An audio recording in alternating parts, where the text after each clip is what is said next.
तो हेलो बच्चों, स्वागत है आपका एक और नई वीडियो में। कैसे हैं? मुझे उम्मीद है कि आप स्वस्थ और मस्त होंगे और अपनी पढ़ाई को निरंतर जारी रखे होंगे। तो बच्चों, आज की वीडियो जो है वो विशेषण से संबंधित है और पिछली वीडियो में हमने सर्वनाम की बात की थी। यदि आप किसी भी एक दिवसीय परीक्षा की तैयारी कर रहे हैं जिससे हिंदी व्याकरण से संबंधित सवाल पूछे जाते हैं, चाहे वो परीक्षा यूपीपी की परीक्षा हो, यूपीएसआई की परीक्षा हो, टीजीटी पीजीटी की परीक्षा हो, लेखपाल की परीक्षा हो या स्टेट की परीक्षा हो, किसी भी की परीक्षा हो, उसमें अगर व्याकरण से संबंधित सवाल पूछे जाते हैं, तो विशेषण जो है वो ज़रूर पूछा जाता है। तो बच्चों, आज की जो वीडियो है, वो विशेषण से संबंधित है। तो चलिए शुरू करते हैं हम आज की वीडियो। तो बच्चों, हम बात करेंगे विशेषण की, विशेषण की परिभाषा की, कि विशेषण जो है वो किसे कहा जाता है, तो चर्चा होगी विशेषण की। तो बच्चों, जिस शब्द से संज्ञा या सर्वनाम की विशेषता प्रकट हो, उसे हम विशेषण कहते हैं। बच्चों, विशेषण जो है वो एक विकारी शब्द होता है जो सर्वथा संज्ञा या सर्वनाम की विशेषता बताता है। जैसे नीला, सुंदर, खट्टा और लोभी, ये सभी जो है वो विशेषण शब्द है। अगर उदाहरण स्वरूप देखें, तो अगर हम कहें कि उसका घर पुराना है, तो बच्चों यहाँ पर एक शब्द प्रयोग हुआ है पुराना, जो घर की क्या बता रहा है? विशेषता बता रहा है। इसलिए उसे हम क्या कहेंगे? उसे हम जो है वो विशेषण कहेंगे। अब हम लोग बच्चों बात करेंगे कि विशेष्य क्या होता है। तो बच्चों, विशेषण शब्द जिस संज्ञा या सर्वनाम की विशेषता बताता है, उसे ही हम क्या कहते हैं? विशेष्य कहते हैं। बच्चों, विशेषण के प्रयोग से संज्ञा या सर्वनाम का अर्थ जो है वो सीमित हो जाता है। मतलब जब हम विशेषण का प्रयोग करते हैं, तो अंक वो विशेषण शब्द जो है वो संज्ञा और सर्वनाम की व्याप्ति को मर्यादित करने का काम करता है। जैसे गाय संज्ञा से गाय जाति के सभी प्राणियों का बोध होता है। अगर मान लीजिए कि हम गाय कहें, तो गाय कहने से ही हमें संपूर्ण गाय जाति का या समूह गाय की प्राणियों का बोध होता है। लेकिन यदि हम उस गाय के जगह पर काली गाय कह दें, तो हमें सिर्फ उन गायों में से जो काली गाय है, उसी का क्या होगा? बोध होगा। सभी गायों का बोध नहीं होगा। और बच्चों, यहाँ पर काली शब्द क्या है? विशेषण है। और गाय शब्द क्या है? संज्ञा। चूंकि काली विशेषण शब्द गाय की विशेषता बता रहा है, इसलिए गाय शब्द जो हो जाएगा, उसे हम क्या कहेंगे? उसे हम विशेष्य कहते हैं। इसके बाद हम लोग बात करेंगे कि प्रविशेषण क्या होता है। तो बच्चों, हिंदी में कुछ विशेषणों के भी विशेषण होते हैं। उन्हें हम प्रविशेषण कहते हैं। अर्थात ऐसे शब्द जो विशेषणों के विशेषण को बताते हैं, उसे हम प्रविशेषण कहते हैं। प्रविशेषण को कामता प्रसाद गुरु ने अंतर विशेषण की संज्ञा दी है।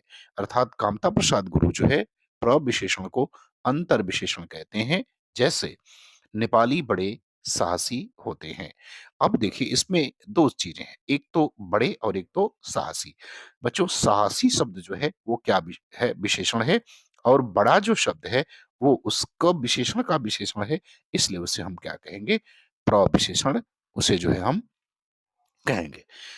चूँकि बच्चों, अब हम बात करेंगे विशेषण और विशेषण में संबंध क्या होता है। विशेषण विशेष संबंध की बात करेंगे। विशेषण विशेष संबंध का मतलब, तो वाक्य में विशेषण का प्रयोग 2 प्रकार से होता है। तो बच्चों, कोई भी वाक्य होता है, अगर उसमें विशेषण का प्रयोग हो रहा है, तो वो 2 तरह से होता है। एक, विशेषण विशेष्य से पहले आता है और कभी विशेष्य के बाद आता है। विशेषण जो है वो कभी विशेष्य के पहले आएगा और कभी विशेष्य के बाद भी आएगा। इस प्रकार प्रयोग की दृष्टि से विशेषण जो है वो 2 तरह का होता है। एक होता है जिसको कहते हैं विशेष्य विशेषण, और एक होता है इसको विधेय विशेषण। अब विशेष विशेषण और विधेय विशेषण क्या होते हैं?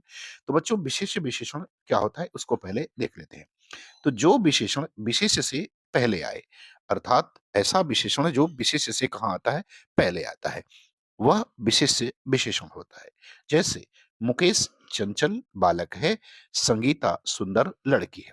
अब इन वाक्यों में एक चंचल और क्रमशः चंचल और सुंदर क्रमशः बालक और लड़की की क्या बता रहे हैं?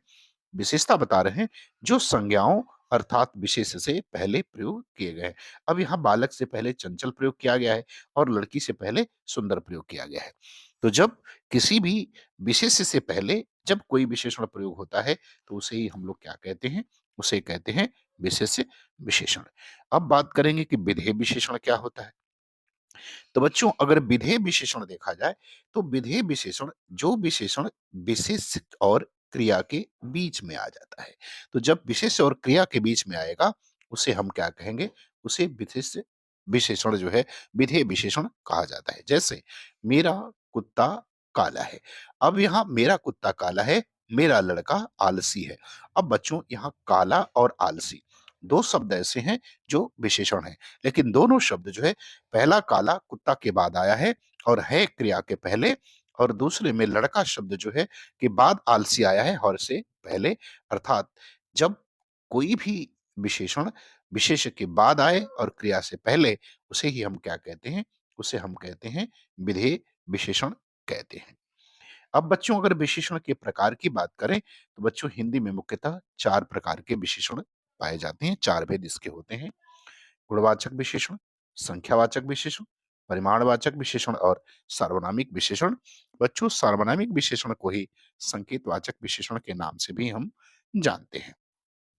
तो अब हम सबसे पहले बात करेंगे गुणवाचक विशेषण की कि गुणवाचक विशेषण किसे कहते हैं। तो बच्चों जिस विशेषण के द्वारा संज्ञा या सर्वनाम के गुण, दशा, आकार, रंग, स्थान और काल आदि का बोध होता है उसे हम गुणवाचक विशेषण कहते हैं। विशेषणों में गुणवाचक विशेषण की संख्या सबसे अधिक होती है। यह मुख्य रूप से इस प्रकार है। अब उसके जो अलग अलग प्रकार हैं उसको समझते हैं। पहला होता है जिसे हम कहेंगे गुणवाचक। इसके अंदर अच्छा, भला, नम्र, सुशील, विनीत और दानी। दोष बोधक में कह सकते हैं बुरा, खराब, झूठ है, झूठ झूठ नहीं है, ये क्या है? ये झूठ है। झूठ, कंजूस, कामचोर, पापी। रंग बोधक में देखें तो काला, पीला, नीला, हरा, जामुनी, नारंगी। अगर काल बोधक में देखें तो आधुनिक, प्राचीन, ताजा, बासी, नवीन, नूतन और दैनिक। इसके अलावा अगर स्थानवाचक में देखें तो ग्रामीण, शहरी, भारतीय, देसी, विदेशी, बनारसी, जापानी, नेपाली, जयपुरी, जो स्थान से बना हुआ है। गंधबोधक में देखें खुशबूदार, सुगंधित, सौंधी, महक, बदबूदार। दिशाबोधक में देखें उत्तरी, दक्षिणी, पूर्वी, ऊपरी, भीतरी और बाहरी। चूंकि बच्चों बाहरी शब्द को एक बार यूपी टेट में पूछ चुका है कि जो भीतरी है वो किस तरह का विशेषण है, तो यूपी टेट में पूछा हुआ है। अवस्थाबोधक में देखें गीला, सूखा, नम, शुष्क, भुना हुआ। आयु बोधक में अगर देखें युवा, वृद्ध, बाल, किशोर, अधेड़, प्रौढ़। दशा बोधक में देखें तो रोगी, निरोगी, स्वस्थ, बीमार, सुधरा हुआ। यदि हम आकार बोधक में देखने की कोशिश करें, आकार बोधक में छोटा, बड़ा, मोटा, लंबा, बौना, तिकोना। स्पर्श बोधक में देखें कठोर, कोमल, मुलायम, खुरदरा, नरम, गर्म। स्वाद बोधक में देखें तो जो है ये खट्टा है, खड़ा नहीं बच्चों, क्या है ये? खट्टा है। खट्टा, मीठा, मधुर, कड़वा और नमकीन। तो ये सभी के सभी जो है वो किसके अंतर्गत आ जाते हैं? गुणवाचक विशेषण के अंतर्गत आते हैं। अगर ध्यान देने योग्य बात अगर गुणवाचक विशेषण में देखा जाए तो बच्चों गुणवाचक विशेषणों में सात सादृश्यवाचक पर जोड़ देने से गुणों को कम किया जा सकता है। जैसे लाल सा, बड़ा सा, छोटी सी, ऊंची सी। तो इसको थोड़ा जो है वो कम और अधिक जो है वो सात सादृश्यवाचक पर जोड़ देने से हम इसको जो है कम या अधिक जो है वो कर सकते हैं। यदि हम दूसरी पॉइंट पर देखें, अगर दूसरी बात समझें इससे, तो कभी-कभी गुणवाचक विशेषणों के विशेष्य जो है वो वाक्य में क्या होते हैं? लुप्त हो जाते हैं। ऐसी स्थिति में संज्ञा का काम जो है वो विशेषण ही करता है। जैसे बड़ों का आदर करना चाहिए। अब यहाँ एक शब्द बड़ों लिखा हुआ है जो बड़ा से बना है। दीनों पर दया करनी चाहिए। गुणवाचक विशेषण में विशेष्य के साथ कैसा कैसी प्रश्न लगाकर पूछने से विशेषण का पता किया जा सकता है। तो आप इस तरह से जो है विशेषण का पता किसी भी वाक्य में कर सकते हैं। अब हम लोग बात करेंगे दूसरे जिसे संख्यावाचक विशेषण कहा जाता है। अर्थात जिस विशेषण द्वारा किसी संज्ञा या सर्वनाम की संख्या का बोध होता है उसे हम संख्यावाचक विशेषण कहते हैं। जैसे 20 दिन, 10 किताब, 7 भैंस आदि।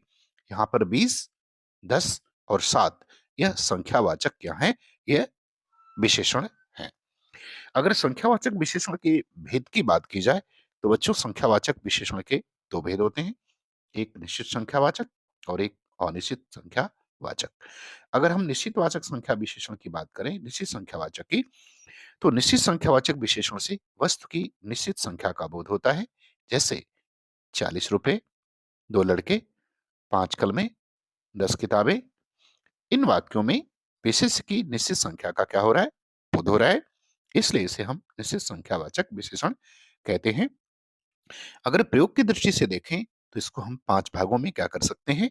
5 भागों में इसको बाँट सकते हैं। अब पहला क्या है 5 भागों में से? पहला है जिसे हम कहते हैं गणनावाचक, जैसे 1, 3, 20, 80, जैसे 1 आदमी, 3 आदमी, इस तरह से गणना कर सकते हैं। क्रमवाचक, पहला, दूसरा, तीसरा, चौथा क्रम में, ये भी इसके अंतर्गत। आवृत्तिवाचक, दुगुना, तिगुना, चौगुना, इकहरा कह सकते हैं। समुदायवाचक में दोनों, तीनों, चारों, पाँचों, जैसे दोनों लोग, तीनों लोग, 4 लोग, 5 लोग। प्रतीकवाचक में हर एक, प्रत्येक, 2-2, 3-3, सवा-सवा आदि। तो इस तरह से यह भी जो है वो निश्चित संख्यावाचक। चलिए, अब हम लोग बात करते हैं अनिश्चित संख्यावाचक विशेषण की। अनिश्चयवाचक संख्या विशेषण क्या होता है? अर्थात जिन विशेषण शब्दों से संज्ञा और सर्वनाम की निश्चित संख्या का बोध नहीं हो, उसे हम अनिश्चित संख्यावाचक विशेषण कहते हैं। जैसे अनेक, चंद, अनगिनत, लगभग, सब कुछ, कई, थोड़ा और करीब। अगर उदाहरण देखें तो हम ये कह सकते हैं कि कुछ लोग आए थे, अब कुछ कहने से उन लोगों की संख्या का पता नहीं चल रहा है। अगर हम कह दें कि 10-20 लोग आए थे, तो यहाँ भी एक संख्या एग्ज़ैक्ट पता नहीं चल रही है कि 10 लोग आए थे या फिर 20 लोग आए थे। तो इस तरह से इसे हम क्या कहेंगे? इसे कहेंगे हम अनिश्चित संख्यावाचक जो है वो विशेषण कहेंगे, या अनिश्चित संख्यावाचक विशेषण इसे हम कहते हैं। इसके बाद हम बात करेंगे परिमाणवाचक संख्या विशेषण की।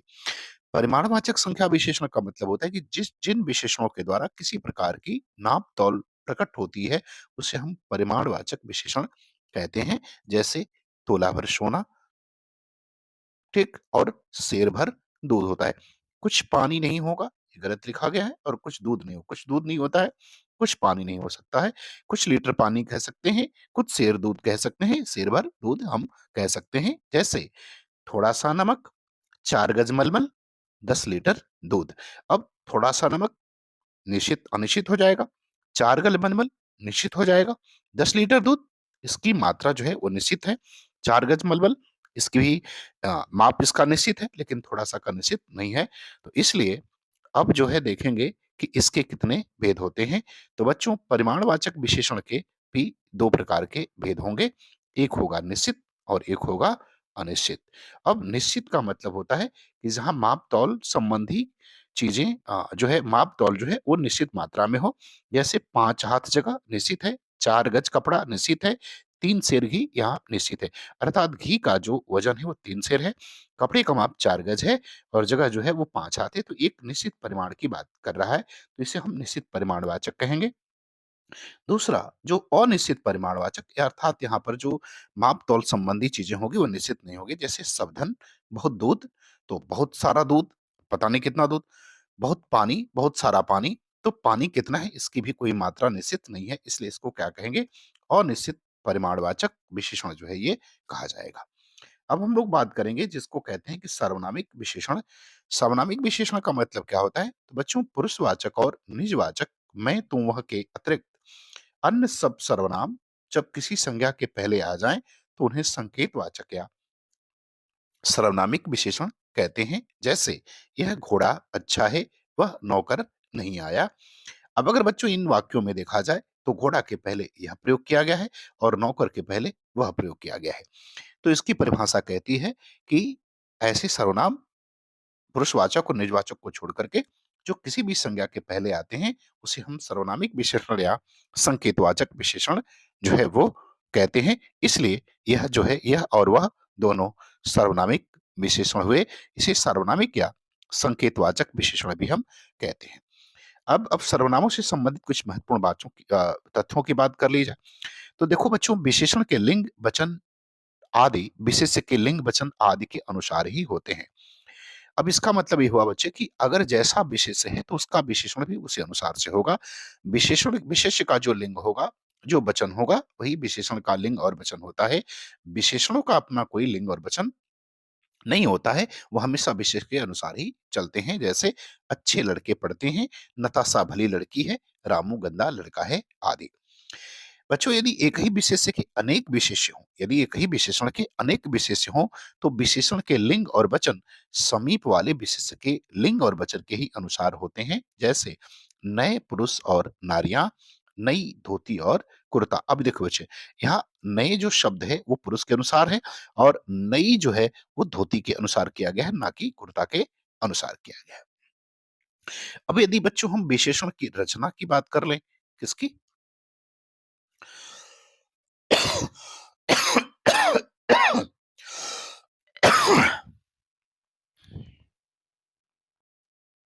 तो बच्चों, रूप रचना की दृष्टि से विशेषण जो है वो एक तरह का विकारी और अविकारी दोनों होता है।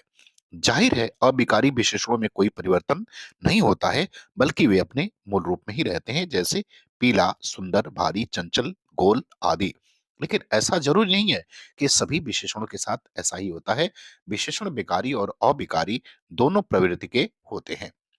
विशेषण प्राय संज्ञाओं में प्रत्यय जोड़ करके बनाए जाते हैं। जैसे धर्म में इक जोड़ करके धार्मिक, चमक में इला जोड़ करके हम चमकीला बना लेते हैं।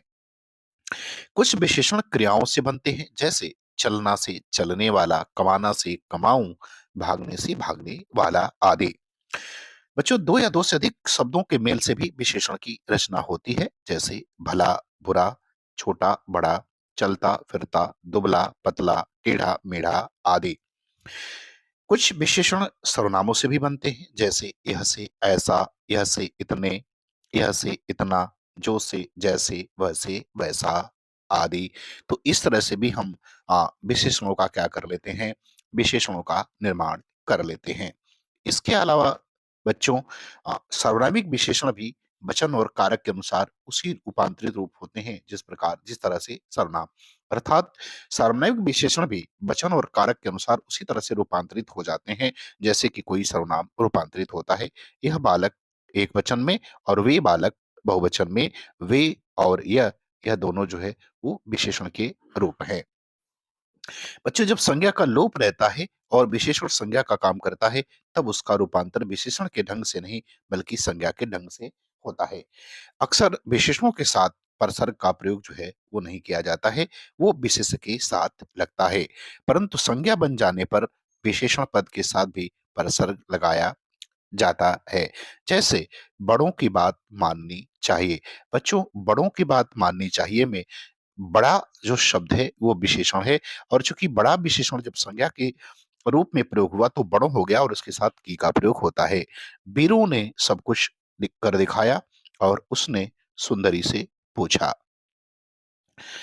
विशेषणों की बात करें तो बच्चों, विशेषणों की जो तुलनाएं होती हैं, अर्थात विशेषण की तुलनात्मक अवस्था की बात की जाए, तो दो या दो से अधिक वस्तुओं या भावों के गुण, मान आदि का तुलनात्मक विश्लेषण कहलाता है। तो जब हम दो की तुलना करते हैं, तो उसे हम तुलनात्मक विशेषण कहते हैं। हिंदी में में अपेक्षा, सामने, बने, सबसे, सब में, सबसे, से अधिक, से ज्यादा, से भी अधिक, से कम, से भी कम, से कुछ कम से बढ़कर, से कहीं लगाकर विशेषणों की तुलना जो है वो हम कर सकते हैं। तुलना के विचार से विशेषण की कुल तीन अवस्थाएं होती हैं: मूलावस्था, उत्तरावस्था और उत्तमा अवस्था। बच्चों, यदि मूलावस्था की बात करें, तो जिस अवस्था में विशेषण अपने मूल रूप में आता है, उसे हम विशेषण या किसी अन्य दूसरे विशेषण से जब तुलना नहीं करते हैं, सीधे व्यक्त करते हैं, तो उसे ही हम विशेषण की मूलावस्था या उसी को प्रथमा अवस्था कहा जाता है। जैसे सुरेश बुद्धिमान है, दारा सिंह बलवान है। अब इसमें हमने इन दोनों की तुलना किसी से नहीं की है, बल्कि विशेषण के मूल रूप को ही प्रयोग किया है। अब दूसरा होता है जिसे कहते हैं उत्तरावस्था। उत्तरावस्था का मतलब होता है कि जब दो व्यक्तियों के गुणों की तुलना की जाती है, और इनमें से किसी एक वस्तु के गुण या दोष को अधिक हम बताते हैं, उसे उत्तरावस्था या द्वितीय अवस्था कहते हैं। जैसे राम श्याम से बुद्धिमान है, राजेश मोहन से अधिक समझदार है, और वह तुमसे कहीं अच्छा है। तो इसमें हमने बच्चों दो व्यक्तियों की तुलना की, और एक के गुण या दोष को अधिक बताया। इस तरह से इसे हम उत्तरा अवस्था कहते हैं। अब बच्चों अंतिम होता है जिसे कहा जाता है उत्तमावस्था। उत्तमावस्था का मतलब होता है कि इसमें विशेषण द्वारा किसी वस्तु को 2 से अधिक वस्तुओं, गुणों की तुलना करके एक को सबसे अधिक गुणशाली, उत्तम या दूसरे को नीच या दोषी प्रमाणित किया जाता है। इसे हम उत्तमावस्था या तृतीया अवस्था कहते हैं। जैसे सब राजाओं से अशोक महान है, सभी राजाओं से अशोक महान है, तो हम किसी एक से नहीं बल्कि सबसे तुलना कर रहे हैं। आप सबसे सुंदर हैं, तो आप किसी एक से नहीं बल्कि आप सबसे सुंदर हैं। तो बच्चों मुझे उम्मीद है कि ये वीडियो आपको अच्छी लगी होगी और आपको अच्छी लगी तो आप वीडियो को पूरा ज़रूर देखें। धन्यवाद।